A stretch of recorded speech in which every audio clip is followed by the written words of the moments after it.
Okay, folks, it's your buddy Mike Messier. Just saw Civil War. It's a nice sunny day. I've got the windows rolled down.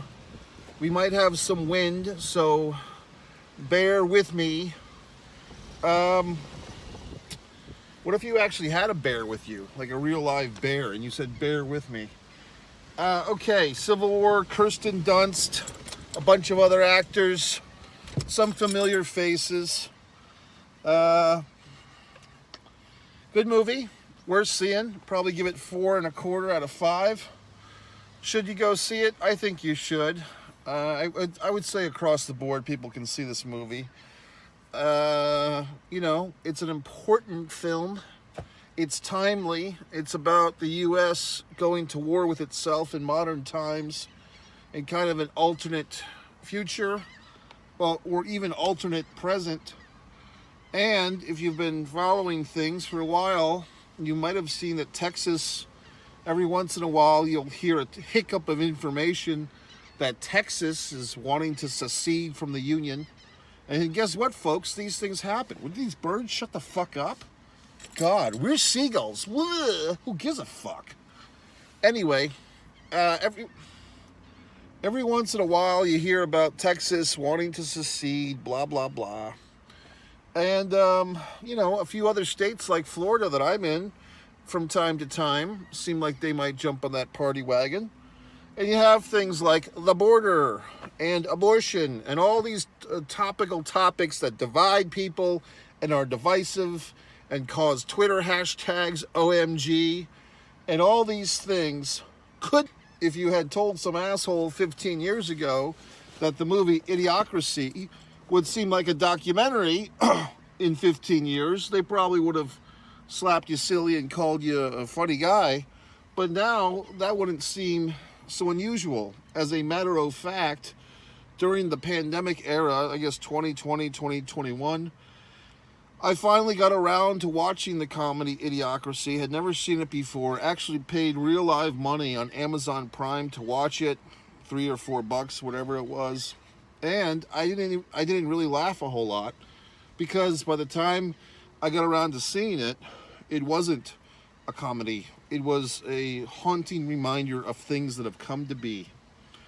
So, with a film like this, hopefully, no fate but the fate we make, John Connor, Terminator 2, 1991. Hopefully, we will avoid the shenanigans, the desperation, the death that we see our characters go through in this film. It's, in some ways, shall I say, a road trip movie. We have a band of 4 war journalists, 1 writer, 2 photographers, and a young girl photographer, who, of course, the older male photographer was looking to fornicate with. Kirsten Dunst is kind of the emotional center, the gravitas of the film. Her character, Lee, who's named after some famous photographer, or has the same name, I guess, as some real live famous female war photographer, if that was a true thing, which I don't know my war photography information like the back of my hand. Which side is the back? Is this the back of your hand? Because this is the palm. So how do people know the back of their hand? I mean, you don't sit there and look at it. So, anyway, I like the movie. It's one of those movies where it's not terribly enjoyable to watch because, oh my God, this could happen. I mean, that's the point of this type of affair. This type of movie is to basically warn us into being kindler and gentler. Is it kinder or kindler? I think it's kindler. Trying to warn us that we should not let our differences divide us. We should allow our similarities to heal us. Heal our nation, oh Lord. So that's it. It's a message movie. But we do get to meet these war reporters, which is pretty interesting. Their minds and how their emotions work. Like, they're kind of addicted to the noise, so to speak. And you think about it, if you do think about it, real life war journalists are probably not too different from the people in this film. What an interesting profession, really.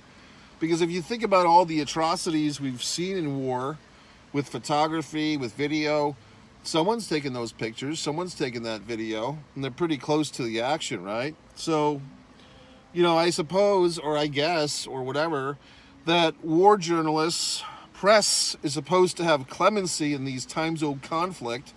The bad guys or the good guys are not supposed to shoot the press. They're supposed to be off limits, but we know that's not always the case now, do we? So obviously, it's a job. If you think back 5 years ago, the WWE was doing their dirty blood money business with the Saudi Arabian Sports Authority off the heels of a gentleman, United States citizen press reporter who was very critical of the Saudi Arabian government because he was born, I believe, in Saudi Arabia, was very critical, and he was murdered. So the WWE and other companies had a lot of shit at the time, a lot of slack, because they had so much money invested over there, or a lot of their money, the Saudi Arabians, was invested in these U.S. companies, including WWE and other companies. And some companies left out of probably not out of moral obligations, but just feeling that was the best move to do money-wise. The WWE remained. UFC at the time, before they were part of the same TKO deal, I believe the UFC left Saudi Arabia, but they'll probably be back, you know. So what can you say? I mean, basically you wake up in the morning, you just want to do your daily thing, you want to go to the Dollar Tree, buy some stuff. Now, if you sat there and contemplated all the children working in all the factories for substandard wage, or even the adults working in some of these factories so you can buy your $1.25 fucking blow-up doll or whatever the fuck you're buying, you may not be able to live with yourself if you knew where all the ingredients of your lifestyle, all the things you frivolously buy, if you knew the footprints or the fingerprints of these items, you may not be able to be conscionable about it. And we all struggle with that, or at least some of us do. But then you say, gee whiz, I'd rather just go to the movie and watch it. You know what I mean? You know, what can I tell you? I mean, at this point, I mean, I had a person once upon a time was always preaching to me. Guy was about 20 years older than me, always preaching to me about all these goddamn things, trying to inspire me to go out and take on the world. And finally, I just fucking said, hey, look, maybe, you know, the way that you're talking and the way that I believe already, maybe we as a society are so far off the tracks, it doesn't even matter what I do or what you do. We're so far fucking gone that you just might as well enjoy the last ride. You know what I mean? And that shut the fucker up for a while, for 5 minutes. Because it's true. I mean, if you think about all the goddamn environmental issues, the conflicts, the disease, okay, the international terror, the school shootings, all these things that are horrible. If you and I are trying to solve all these things, we would never fucking leave the house. We would hashtag ourselves into oblivion, baby. We would protest until there was nothing left to protest. We'd have to protest the protests, okay? So at some point, you just say, hey, look, I'm just sitting here watching the wheels go round and round, okay? You know, what the fuck am I supposed to do? I'm going to enjoy my life, and if the world wants to shit in its own bed, then let it shit in its own bed. I have to enjoy myself and go to Disney World once in a fucking while. You know what I mean? I can't cure all the problems. You served me this buffet of bullshit. I'm just picking out the bones of the things I don't want to eat, okay? So there you fucking have it, folks. So, good movie. You know, like I said, it's hard to say I enjoyed it. It was compelling. It's a warning sign. There's a nice quote in this movie where the KIRSTEN Dunst, I always like saying her name right because I feel very intelligent when I say KIRSTEN instead of KRISTEN. I say KIRSTEN. I mean, what the hell happened with that name? Was there some person who was dyslexic? They were trying to name their child KRISTEN, and they fucked up on the birth certificate and wrote KIRSTEN. So now we have this whole new name we have to deal with. It's hard to pronounce. KIRSTEN Dunst, playing this reporter Lee. She goes into the bathtub. No, you do not see nudity. You only see the top of her neck and her head and her contemplative forehead. And she's having these flashbacks to all these horrible situations she's been in as a war journalist, seeing people shot, seeing a man get put on fire, all these horrible things that revoke her memories and torture her. And she says something, God, what does she say? She says something to the younger journalist, the 23-year-old that she's passing the baton to. God, what the fuck was it that she said? Oh, she said, every time I would send a photograph or a video back home, I thought I was sending a warning. Don't let this happen here. Then she looks around to all the war in the United States and she says, and here we are. So fine, folks, when you're sitting there on your YouTube, you're sitting there with your hashtags, you're trying to solve all the world's problems on social media with an Instagram post that you copied and pasted from some other idiot.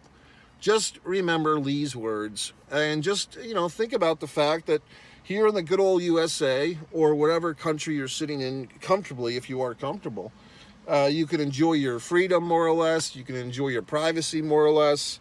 You can enjoy your sanctity, your safety more or less. And then you think about the poor people, not to say poor people, but the people who are in horrible situations in different aspects of the world. You have these 1,000-year wars, these conflicts that I don't understand, that you don't understand. We think we do, but we don't, okay? You have these people suffering, these genocides, all these horrible things, and what can you do about it? I mean, I guess if everyone was an asshole like me and just went to the movies and, just said what the fuck, then nothing would get improved. So thankfully, there are people that are doing more than I am. Okay, so thank you, whoever you are, probably a lot of folks.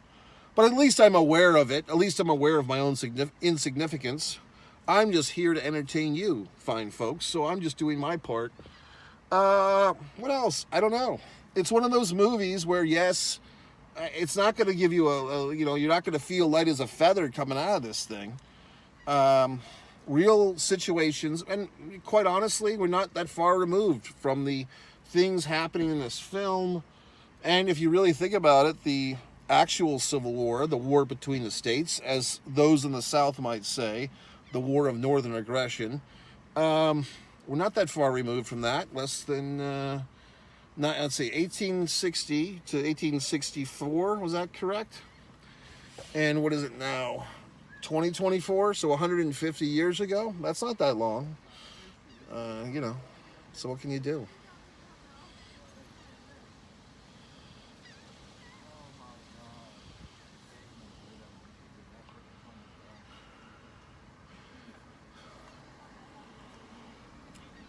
So I like the movie.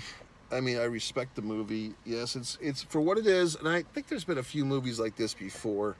Is this what you would call a dystopian film? Like a shitty world future. But I think a lot of times movies like that are more like sci-fi oriented, like Blade Runner and so forth. I just rolled up my windows because I got sandwiched. There's a couple of people on my left talking. There's some person that just parked on my right. So now I have to roll up the windows and be uncomfortable for a moment. You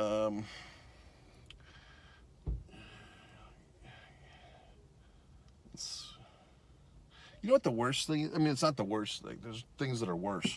But one thing that I don't like is when you park your car and you're collecting your items, you're getting your game face on for whatever adventure, and you just want to park and get up and go, and then someone like on your left parks and they have like the fucking SUV or the family caravan, and then they get out and they've got the fucking kid in the back seat and the kiddie seat, or they've got several children or an elderly person, and it's like you have to sit there and wait for because you can't be the asshole and say, hey, hold on, family, you wait for me, I'm going to get my stuff out of the car.